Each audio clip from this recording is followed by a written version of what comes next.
The Syria conflict has raged since 2011. Over 200,000 have been killed in a war that has proved brutal. Territory is divided between the regime of Bashar al-Assad and a number of opposition groups, while ISIS has proclaimed the so-called caliphate. Despite the resumption of international peace talks, a political settlement looks as distant as ever. I think Syria is fractured, and I think Syrians feel they have to keep Syria together. The division between one side and another is becoming entrenched and becoming deeper. It's very hard to imagine Syria becoming one country again. The crisis in Syria has had a deep impact on the region and its neighboring states of Iraq, Jordan, Lebanon, and Turkey. As of November 2015, 4.3 million Syrians have fled their homeland in search of safety and security. It has become one of the largest forced migrations since the Second World War. While headlines surround the numbers of refugees seeking new lives in Europe, Syrian refugees have overwhelmingly remained in Syria's neighboring states. This refugee presence threatens to destabilize already fragile political situations. The governments of the host countries have appeased their populations by insisting that Syrians will soon return to their homeland. But with no near end in sight to Syria's war, such a prospect appears distant.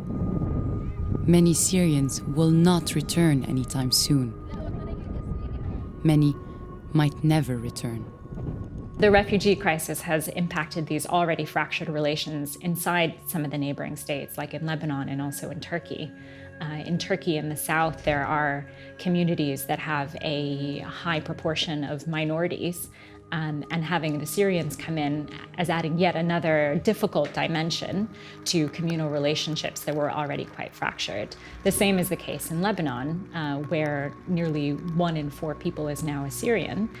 Lebanon has had this pre-existing demographic balance that has led to political tensions over the past few decades, and having Syrians come in, many of whom are from one particular community, is disrupting this balance and making many Lebanese feel nervous about what the political future of the country might be. The Syrian conflict has exacerbated other conflicts in the region. This has been most evident in Iraq, where borders are effectively being redrawn. The collapse of central authority has allowed the rise of ISIS and the establishment of its so-called caliphate. ISIS has captured significant territory in Syria and Iraq, and much of the international response now centers on how its victories can be reversed on the ground. What's interesting about Syria and Iraq is that it isn't just the so-called Islamic State which sees the events in 2 countries as part of one broader campaign.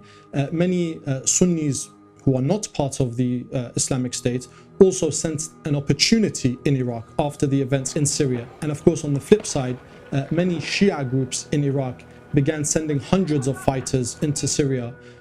They perceived a threat, and they felt that the events in Syria will come back to haunt them in Iraq. And the idea was to fight the enemies in Syria before they had to fight them in Iraq. Within Syria, the establishment of 3 semi-autonomous cantons in the north, known collectively as Rojava or Western Kurdistan, has aggravated tensions surrounding the Kurdish question, specifically around historical demands for a Kurdish homeland. Such developments have sparked fears in Turkey that an independent Kurdish state will appear on its borders and eventually threaten Turkey's territorial integrity.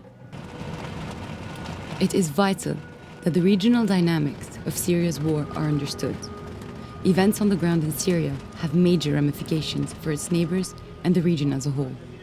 The ripple effects are also felt internationally, as the refugee crisis has shown. Any political solution that does not take account of such dynamics is likely to fail. A durable solution to Syria's war must involve more than simply an end to the fighting.